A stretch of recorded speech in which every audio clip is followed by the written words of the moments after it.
Ito po yung sitwasyon namin dito no, sa Bagyong Basyang. Nasa kategori 2 po kami ngayon.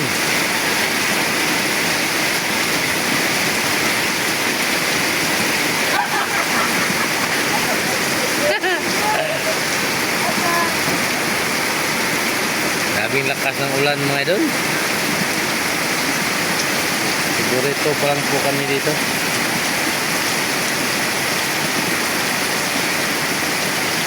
Buti na lang ng bagyong ito, walang hangin. Pure ulan lang siya mga idol.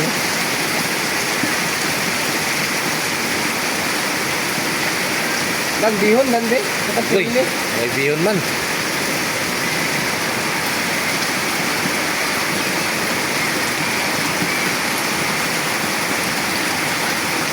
Pure ulan lang siya mga idol.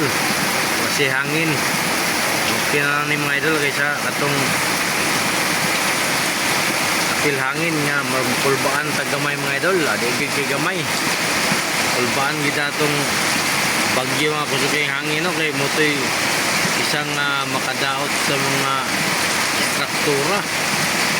Halimbawa na lang sa mga kabahayan no. Pag malakas ang hangin siguro may mga bubong na lumilipad mga idol.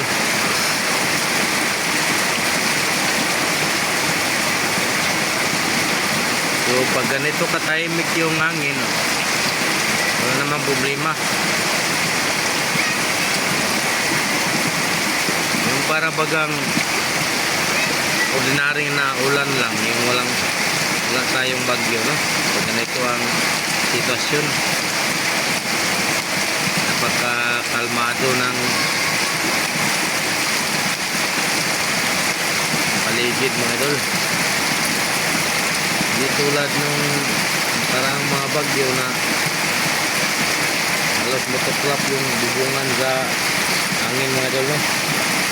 Doon tayo kakabahan kasi hindi natin alam baka lumipad din yung bubong natin.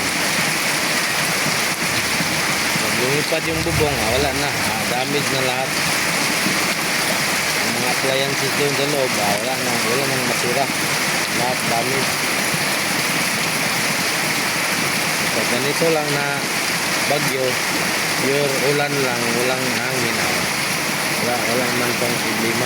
Hindi tayo matatakot nito mga idol no? Kiri natin to, kiri.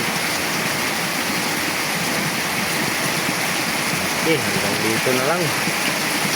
Ito po yung Bagyong Basyang mga idol. Ito po sa Mindanao.